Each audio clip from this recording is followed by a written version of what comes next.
And I figured if I could sell my house for the price I sold my house, and I can create 16 units in that building, plus the retail space, that's got to be a home run. Welcome to CRE Radio for influential commercial real estate professionals who work with investors, buyers, and sellers of commercial real estate coast to coast. Whether you're an investor, broker, lender, property manager, attorney, or accountant, we're here to learn from the experts. Welcome to Commercial Real Estate Pro Network's CRE Radio. Thanks for joining us. My name is J. Darren Gross. This is the podcast focused on commercial real estate investment and risk management strategies. Weekly, we have conversations with commercial real estate investors and professionals who provide their experience and insight to help you grow your real estate portfolio. Today's interview is sponsored by Building Insurance and Risk. When you invest in real estate, it pays to work with a real estate investor protection specialist to protect yourself and your investment from catastrophic loss. The experts at Building Insurance and Risk focus on real estate investor protection. They provide you with multiple insurance coverage offers and a side-by-side coverage comparison. To learn more, go to buildinginsurancerisk.com. Today, my guest is Jerry Rosengarten. Jerry is the real estate developer who came up with the idea and built New York City's iconic Bowery Hotel. And he's an author of the book Jump on the Train, Dyslexic Entrepreneurs' 50-year ride from the leisure suite to the Bowery Hotel.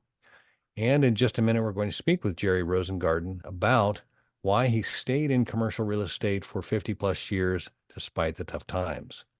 But first, a quick reminder, if you like our show, CRE Radio, there are a couple things you can do to help us out. You can like, share, and subscribe. And as always, we encourage you to leave a comment. We'd love to hear from our listeners. Also, if you want to see how handsome our guests are, be sure to check out our YouTube channel. You can find us on YouTube at Commercial Real Estate Pro Network. And while you're there, please subscribe. With that, I want to welcome my guest, Jerry Rosengarten. Welcome to CRE Radio. My pleasure. I'm looking forward to our conversation. But before we get started, if you could take just a minute and share with the listeners a little bit about your background. Well, my background is actually in the book. Jump on a train is kind of like what I did. I jumped on a train and took it to the end. Each chapter is a different project and a different train. So, all right. So it's varied. Okay. So just for reference, you're a New Yorker, correct? Correct. All right. Born and raised and still live there? I've been in New York my whole life. Got it. And I understand a serial entrepreneur. Is that fair? Yeah, I guess it is. I never had, until the book, I never thought of myself that way. But it's true. All right. I think one of the most interesting things I found when I was preparing for this interview was one of your entrepreneurial endeavors was the invention of the leisure suit. And I'm curious, can you tell us anything about what was going on or how you got into the leisure suit business? By the way, which is the furthest thing from real estate, but basically actually that's not true. There were things about real estate within that process. I worked in two different clothing stores, men's clothing stores at the same time when I was going through high school and the beginning of college. One of those stores was in Queens, Flushing, and it's called Roger Garrett. And it was a very high-end avant-garde store. We sold to beauticians, we sold to mobsters, we sold to a lot of high-end, kind of strange people. The other store which was the Elliott shop, was very, how would I call it? Staid. It catered to bankers and lawyers and, the three-piece suit with a tie and bringing the children and the kids in and dressing them the same. And that was the dichotomy of the two different worlds I was living in at the time. Uh, I didn't know why there was this dichotomy. And I realized that those in the very staid suits were not necessarily happy with them. It was like a I don't know what you call it, a straitjacket. It was very uncomfortable and looked it, but that's what we did. And the other ones were, as I said, avant-garde, and that had its own feeling to it. And eventually what I did was put the two together. I said basically that men need to be more relaxed. This is crazy. But they don't have to be as relaxed as the store I was working in, because that was also crazy. It was just too avant-garde. And eventually, that's what happened. That's how we created the leisure suit. I mean, there's a lot of stuff in me going into different jobs and different things in the textile industry and the women's wear industry, and eventually my own textile company. Well, it's fascinating, just the how it even, where its beginnings came from, and so it was you that started that. I'm just curious because the leisure suit was recognized. I mean, I think every suit manufacturer was making those. Were there licensing agreements, or, I mean, No. yeah. It was selling them fabric. Oh, okay. You were They selling the sold them fabric. fabric. My fabric initially was very scarce. You Okay. couldn't get it. So we sold to the manufacturers, and basically they started to do it, and they couldn't make enough of the leisure suits for a period of time until I Definitely yeah. until I got knocked off. And then I got knocked off, and I got knocked off, um, and when someone knocks off something, they bring it down. They bring it down in value, and they bring it down in look. And the leisure suit eventually became a joke. And that's, people still laugh at them. Yeah. No, we were talking before we started just how looking back, you have a certain kind of a view of that, but in the time it was, I remember a lot of the fashion there. So that was good. As I said, that was at the beginning. At the beginning, it was very, very fashionable and very well made and all that other stuff. And then eventually it got to be what I said. Right, right. So that's one of your many entrepreneurial ventures. How did you get into commercial real estate?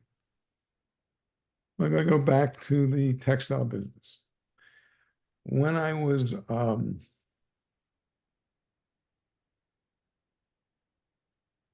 grew very quickly. We went into one apartment house, took two apartments, and made that our office and sold goods from that location. Before a year was up, we were in 13 apartments. And that was crazy. All in More, the same building, or? yeah, all in the same building. Okay. Uh, more meetings were being held in the elevator than any place else. So I went across the street to see if there's any availability in what was then the MGM building. And it turned out that MGM itself was moving to Las Vegas to open up the MGM Grand. And they said there was space available. So I got that. So I took that space. It was fabulous space because it was their executive offices. So it was just like going from an apartment to a mansion. And I was paying $3 a square foot, which, if you know New York real estate, that's never happened. Never happened again. And then I took half of the space. I moved my back office out to Jersey, where I built a factory, and took the other half of my space and rented it for $6 a square foot. So I decided you can make money in real estate. So you leased it, then subleased it. Is that kind of the At first? least at least 10,000 square feet of space, Okay. $3 a square foot. I sublet half of that space for $6 a square foot. So I was living rent free. Well, that's a pretty good deal. Get that. It was an even better deal, actually, because the front space that I took was a real plush finished space, and the back was a back office space. So anyhow, Right. that and that gave me a true inkling into the fact that there was real estate. Got it. Got it. So you started with that lease and sublease. You mentioned factories in or not factories, space in Jersey, or I don't know if you said factory or Yeah. not. I just remember you said It was a space. it was a factory. It was my manufacturing. It was my making of fabric in the for the sales. Gotcha.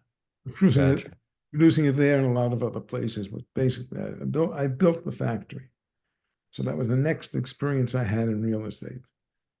I learned how So to build at least that. so how large was the factory footprint? 50,000 feet. Oh wow. Okay. Oh, so, you need volume. You need that type of size for the factory that I built. It's X number of machines. Right. So when you were acquiring the real estate for the operations growth, were you strategic in the way that you acquired the properties? Were you acquiring them in the name of the operating business, or were you uh, segregating that into a different entity, or did you have any kind of plan or strategy for that? None whatsoever. All right. I was in my 20s. So, I mean, I knew nothing about business. To this day, I think of myself as a designer more so than a businessman. But I didn't acquire any buildings when I was in the textile business.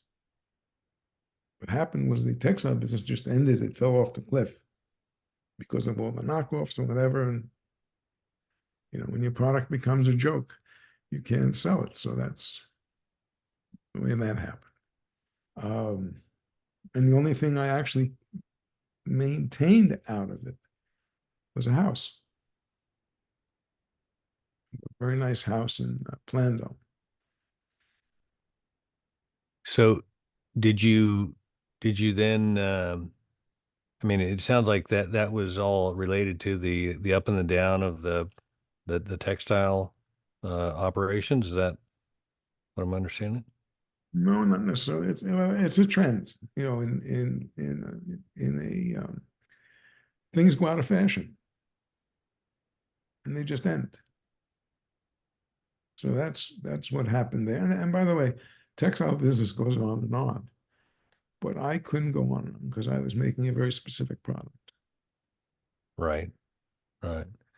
So just to be clear, so on the factory, then was that did you build that and you owned it, or were you leasing the space out there? At least the space, Gotcha, gotcha. at least the land, and then that was that. And I Okay. couldn't afford to keep it. So Basically, no problem. What? yeah, no, so yeah, that's yeah, there's no income from the operator can't pay rent. Um, doesn't make a lot of sense there. Um, so when you when the textile thing came to a close, uh, what was your next venture or venture into real estate specifically? Okay, so this was a period in New York where it was maybe one of the worst periods in New York ever. It was going down. Manufacturers were leaving New York in droves, and loft buildings became available because they were vacant. Uh, Artists moved in. They started to make designs and built spaces for themselves, and then they started to live there.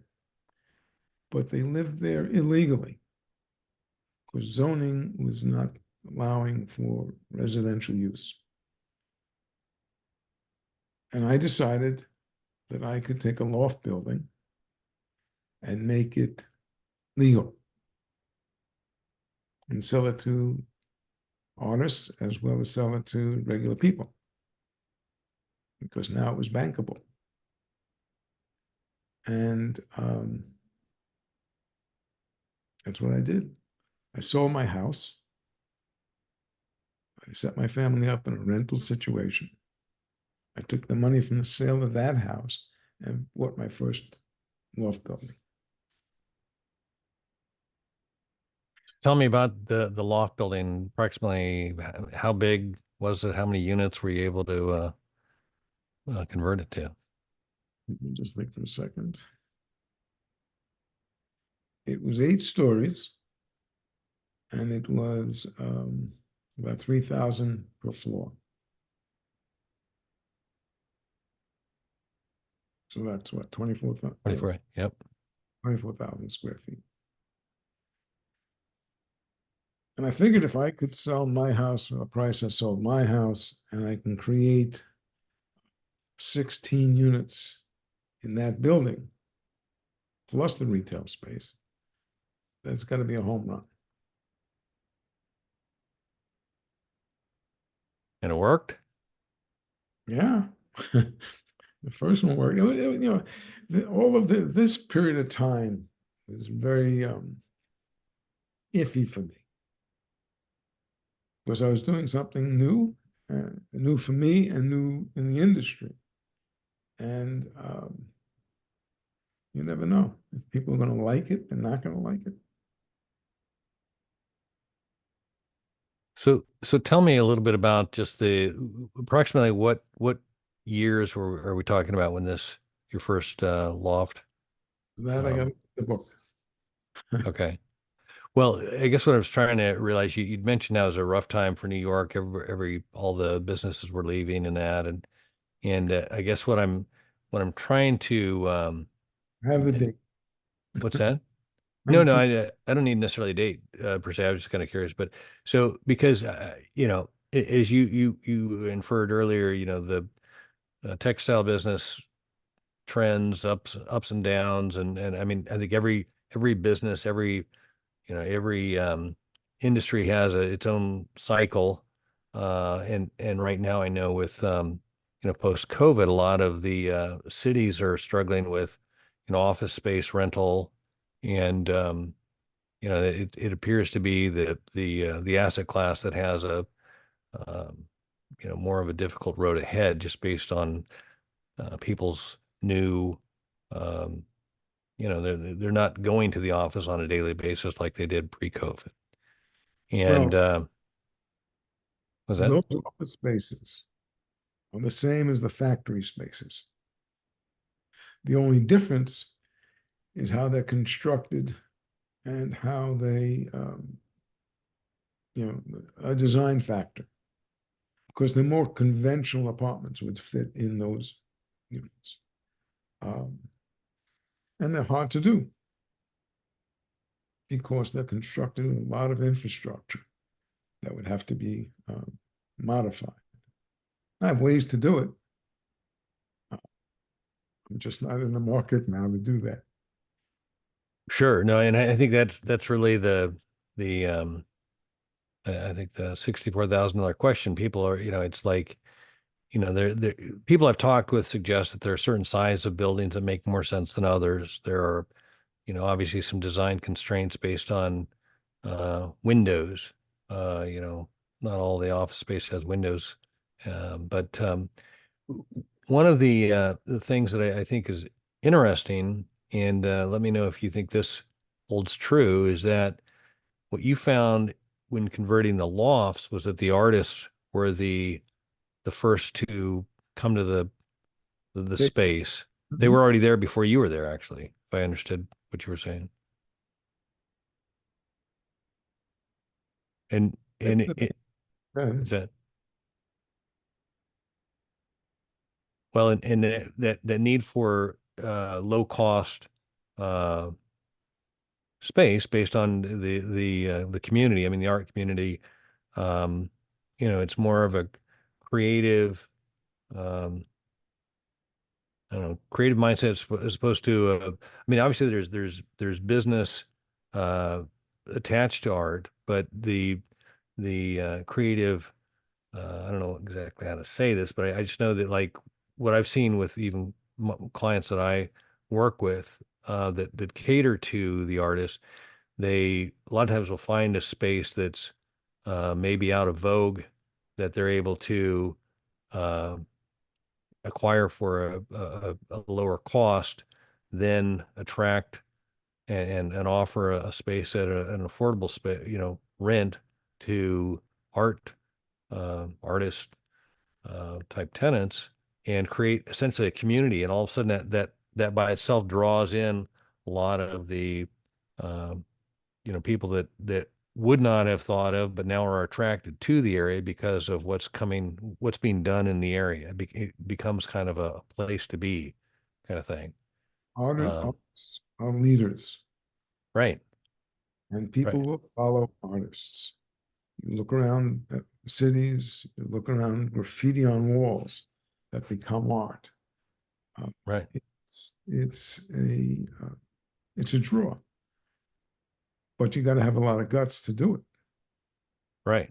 You have to acquire the real estate, and then you have to put money into the real estate uh, to make it work. So uh, there are ways of doing it. There's no question of that. But those are not the really ones that are hurting the most.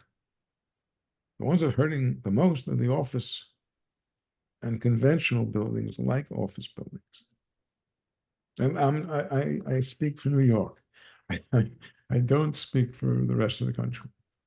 Well, I don't know that the story is that much different in most major cities. I know I'm in Portland metro area, Portland, Oregon, and we clearly have some issues downtown.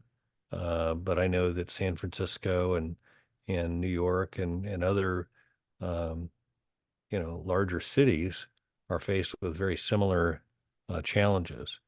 And um, I guess one of the things in thinking about what you said about the lofts, it made me think about this. Here we have again an asset class that's um, in some cases undesirable. I suppose there are some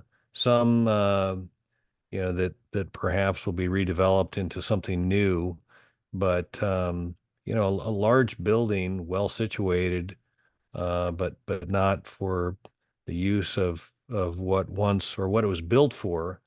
I think that's kind of where a lot of downtown office spaces, you know, is is is is facing right now. I mean, that's the situation it's facing.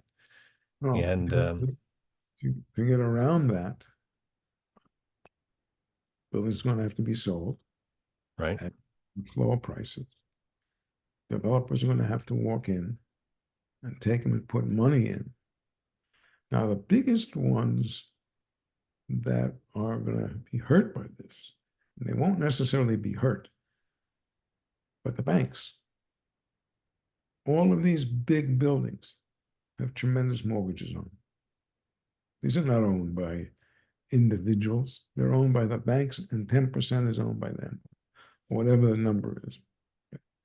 So the banks have a vested interest in helping this thing come about. And as I said, money is involved in converting those buildings. Now, we may be talking 20% of the buildings, let's say, out there. I don't think it's all going to go away. I don't think people are going to work from home all the time. I think that what's going to happen is, and businesses are dealing with this because businesses are reducing the work week. Now, if they're smart, they'll reduce the work week to 3 days and 2 days at home, so they're still getting 5 days. I mean, it's what people, it's what people have come to expect. Yeah, definitely a change of structure, I guess, is the way compared to what it once was, where Monday through Friday, 8 to 5, uh, at the office. I think a lot of it has to do with just the technology has made it more accessible, and when it was put to the test during COVID, uh, employers recognized that the work was still getting done for those that could do the work remotely. Obviously, if you have a manufacturing or something where you had to be on site, that was not necessarily the case. But for a lot of any kind of white collar, the remote worker is not such an outlier anymore. It's fairly it's pretty common. But when it really comes down to it, remote work is remote work. It's isolating. It's not good for business or good for people. Right. People live with other people. So I think that's, it's a matter of restructuring how this is all being done. And people to be, and the owners of those buildings be realistic that their incomes are not going to be the same for a while. Right. Right. So tell me, we talked a little bit about your getting into the loft space and doing the conversions. I think I read that you'd also done. Had you done some restaurants? Yeah, I have. All right, and were you the operator of the restaurants, or?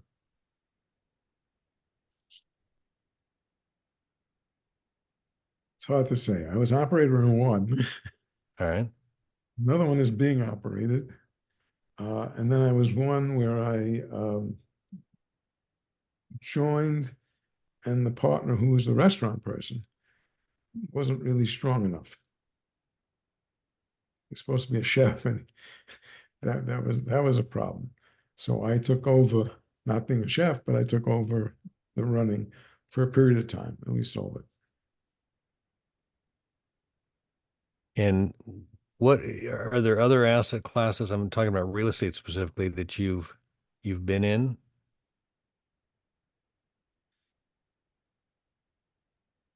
I've been in single family homes. I've been in land. I've been in solar farm. I built the first solar farm on Long Island on 100 acres. Hotel.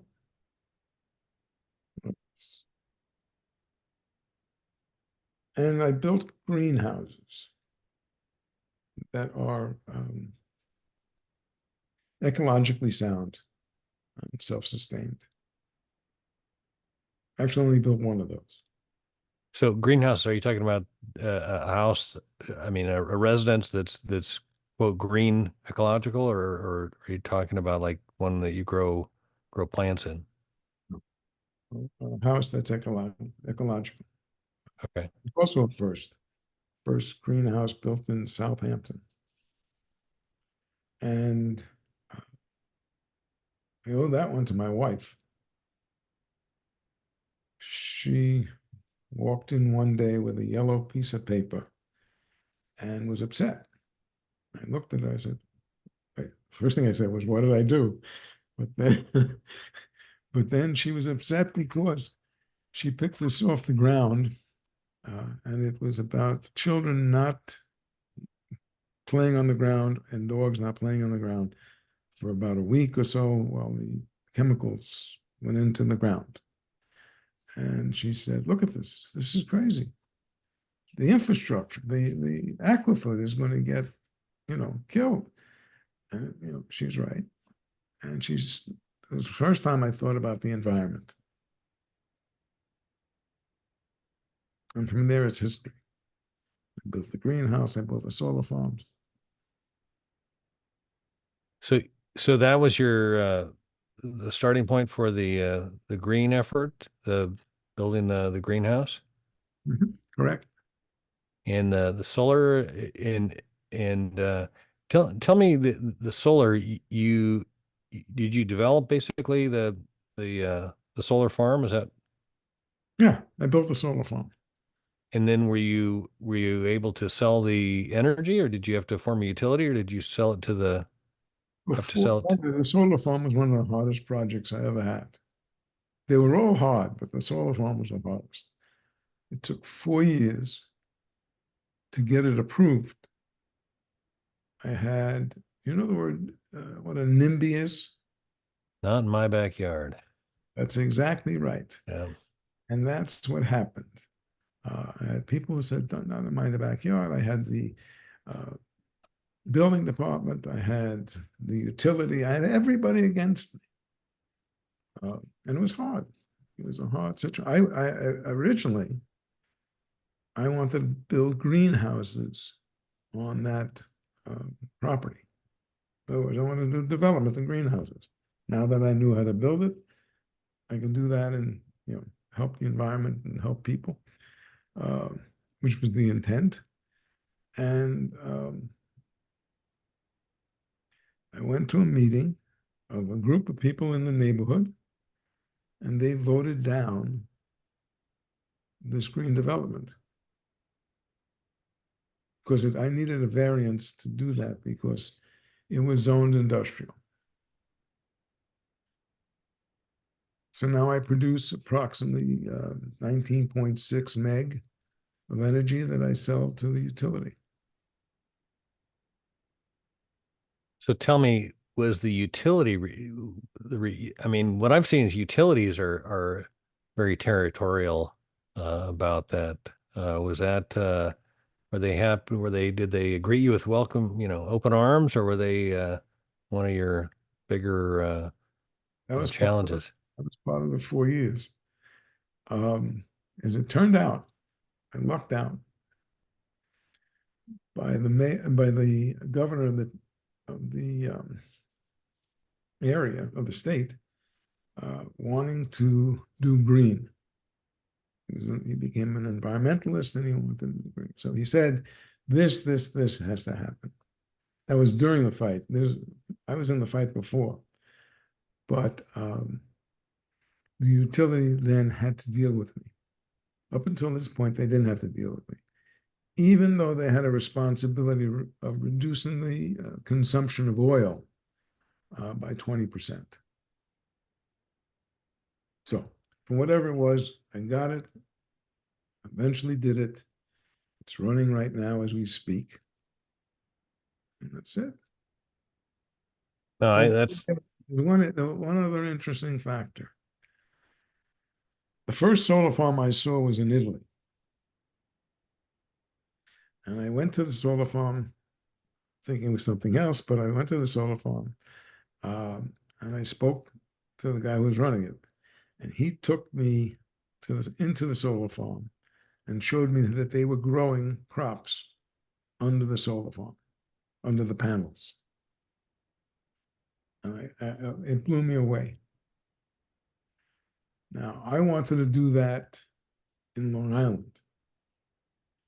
And the only difference to do it and not do it is how high you build the panels, right? And they wouldn't let me do it. That seems, I don't know, that whole NIMBY thing, I've dealt with it personally on a project and you know, coming face to face with the foes that are, you know, don't want it, as well as the kind of the inner workings of government, and just recognizing how challenging it is really to get, you know, something new, different, out of the gate and actually, you know, execute and make it happen. That's um, hats off to you for seeing that through and you know, staying with it, because I think it's almost like the more somebody feels threatened or something like that, or even like the you know, the utilities, they have their way of doing it. Uh, you know, they don't want to lose control. That's really, I mean, it's, you No one know, wants to see change. change and control.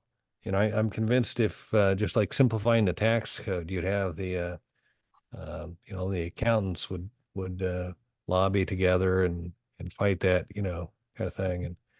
And but it is it's just absolutely mind numbing sometimes, some of the um, the fights that have to be fought in order to make progress.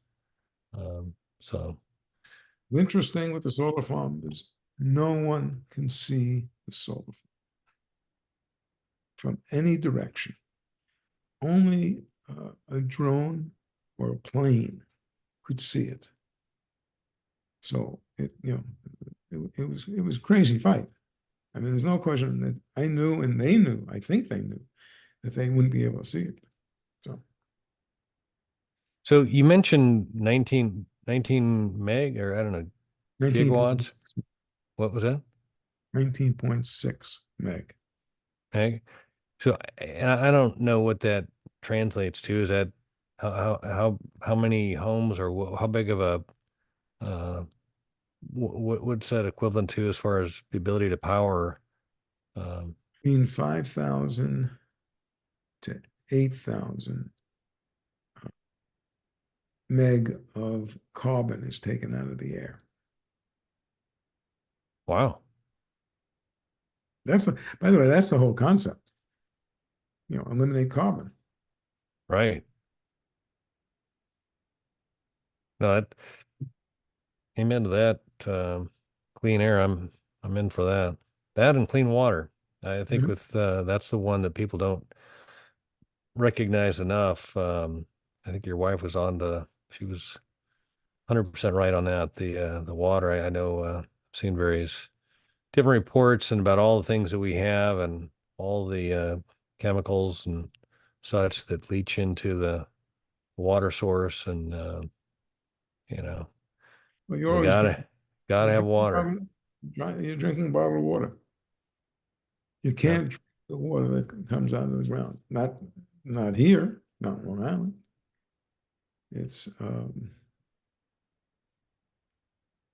a it's shame. That's yeah. what it's become. Yeah. Um, so let me ask you, all the projects you've done, and I don't want to not talk about. Tell me about the Bowery. Um, I mean, it's a definitely a name that I recognize. I've never been there, but I know the Bowery Hotel is a revered, recognized spot, place to be. Well, it didn't start out as being a Bowery. It didn't start out as being a hotel. It started out as being a dormitory, residential, and retail and parking. And the reason for that was you got to double up on dormitory. So let's say you have 50,000 square feet, regular space. And if you make a 50,000 square foot dormitory, you still have the 50,000 square feet. So you have a 100,000 square foot building. This is in New York. Okay, this was in New York. I don't even know if this is including that. So I made that decision that I was going to do a dormitory. There were 20,000, a demand for 20,000 rooms uh, in the market at the time I did that. And you know what the Bowery was, right? Or not? I know. I know. Okay. It was the dregs of the city. It was the worst area of the city. You drive down, if you drove in a car, they would be guys over you washing your window, squeegee. And they would, expect tips and not expect, they would kind of like demand tips. So the Bowery was a real bad spot. And I made that judgment with regard to what I would make out of it because it would be economical. You know, there was that much demand in dorms. Residential, I thought I could make some really great residential units. And the only thing I was concerned about was the retail. But having said that, I was one night having dinner with my wife in Balthazar, which is a very good, nice restaurant in New York. And the way they seat, because it's a French restaurant, they seat people facing one another as you walk in. So I was there with my wife. And then there were these two guys next to me. And my wife was very upset because I was listening to them and I wasn't listening to her.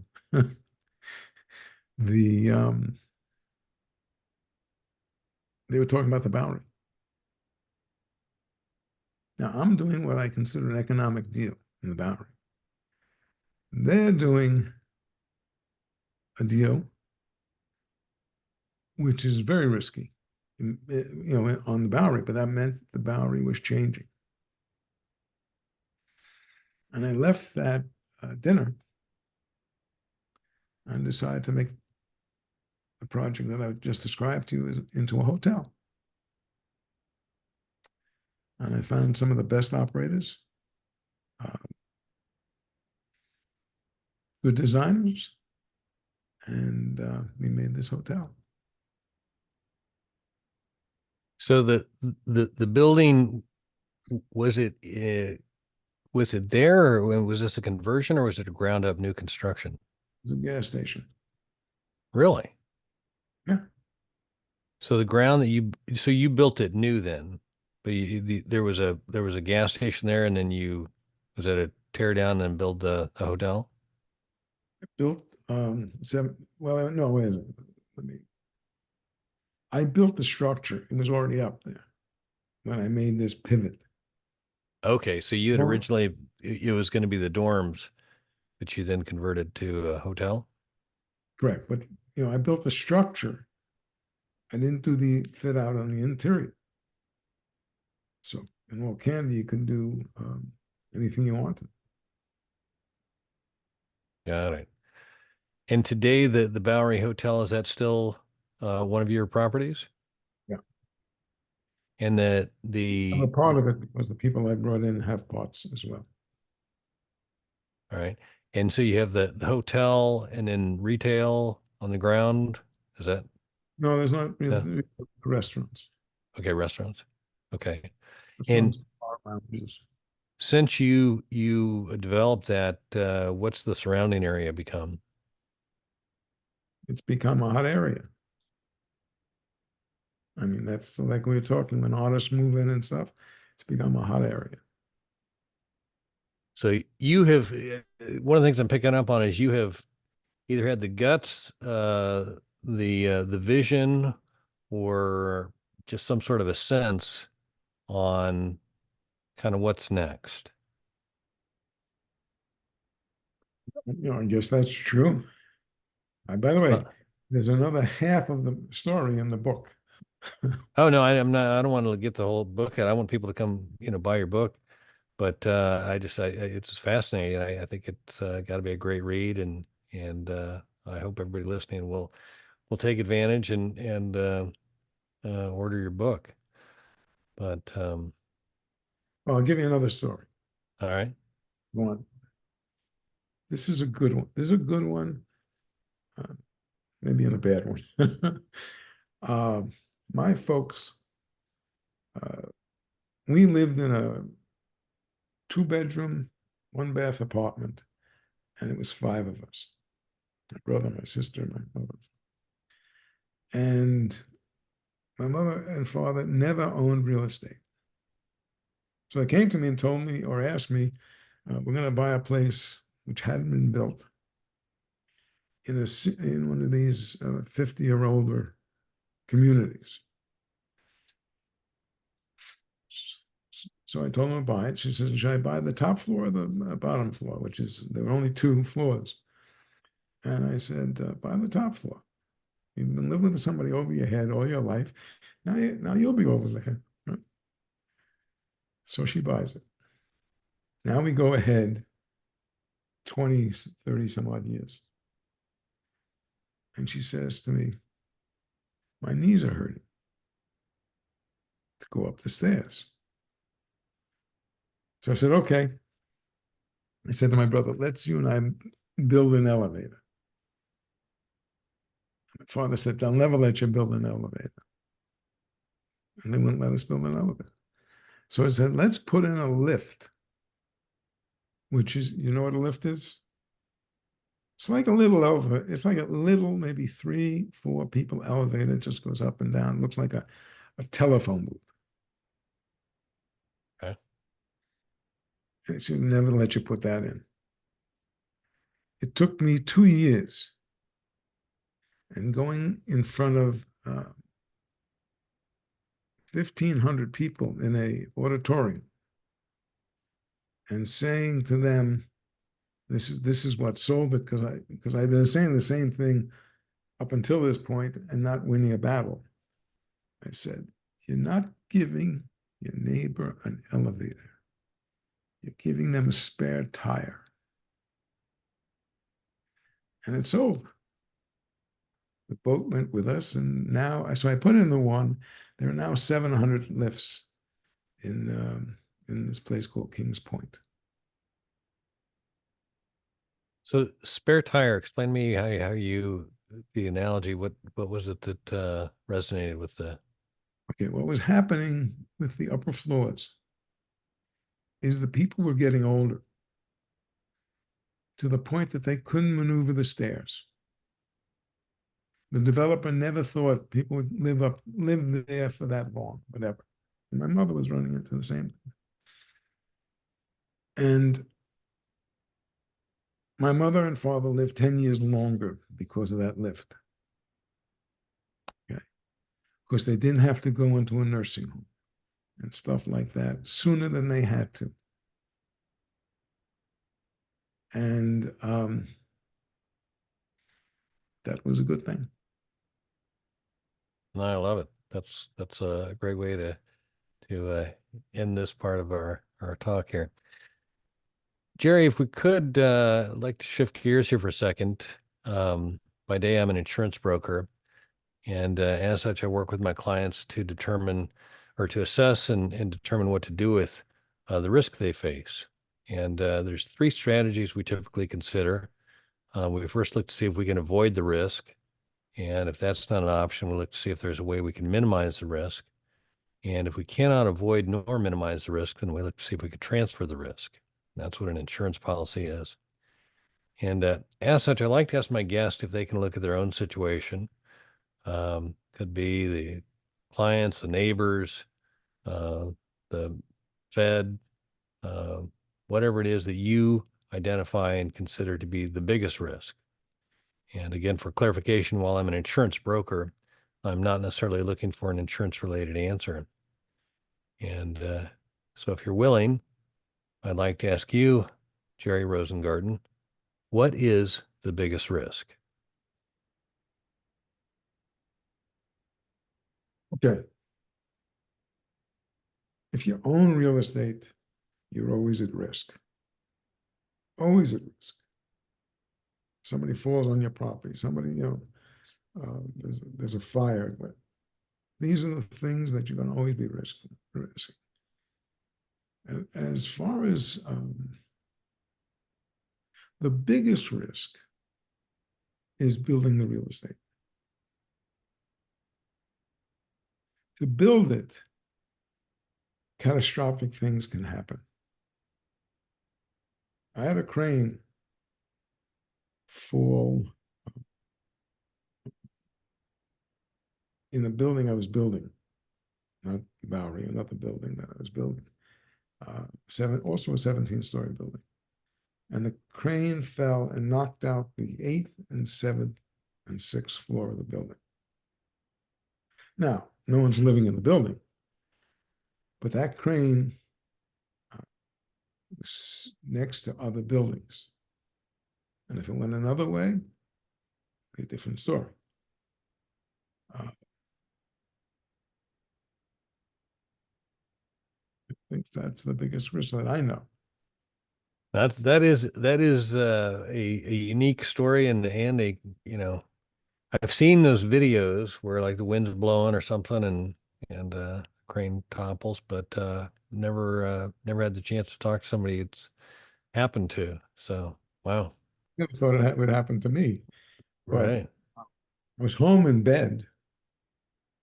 It was a cold night. I was in bed because I was sick. And I'm listening to the news. And I'm hearing about this crane that fell. And I'm starting to say, oh, I'm sorry for the guy who, whatever. And that guy turned out to be me, Hmm. which Yeah. was Not the news you want to make there. But so did the project, were you able to complete the project and oh go yeah, no, forward? everything, Okay. everything went fine from there on. I actually kicked out the union because in New York, if you're going to build a building, you have to use a union crane. Used to be. And they controlled everything. Yeah, I've heard that. So the end result of it was that the gentleman who was operating that crane left the mast up as opposed to bringing it down at night, which is a big no-no. Yeah. And I was able to get a non-union crane then. Well, that's great. Hey, Jerry, where can the listeners go if they'd like to learn more or connect with you? Gerald Rosengarten, LinkedIn. They can go to jumponatrain.com. They can go to Joe Rosengarten at jumponatrain.com. Awesome. Show them a picture of the book. You got it? Got All right. one other thing to show you. This is a new project, which is an interesting project because I like Apple. Apple has been my teacher because of my dyslexia. It's been my teacher straight on. And I've tried to make products for Apple and I've failed twice. So this is a new project. Can you see that? Can't see yet. Oh, the wrist. There you go. Yeah. The what is it, like a watch band, or what do you call the? It's the watch band for the iWatch. Okay. And it's actually very good. It stands up so that you can put it on your table at night and charge it and stuff like that. Cool. Yeah. No, that's awesome. Always keep inventing and you have a unique way of seeing the world. I think you see the opportunity, and I'm grateful to have the opportunity to talk to you and kind of learn from you and look forward to reading your book. Okay. So My pleasure. yeah. So Enjoyed it. Jerry, what's that? Said I enjoyed it as well. That's I couldn't be happier that you enjoyed it because it's been a lot of fun. Jerry, I've enjoyed it and learned a lot, and look forward to doing it again soon. Okay, my pleasure. Anytime. All right. For our listeners, if you like this episode, don't forget to like, share, and subscribe. Remember, the more you know, the more you grow. That's all we've got this week. Until next time, thanks for listening to Commercial Real Estate Pro Network's CREPN Radio. You're listening to CREPN Radio for influential commercial real estate professionals. For more information on this or any of our guests, like us on Facebook, CREPN Radio.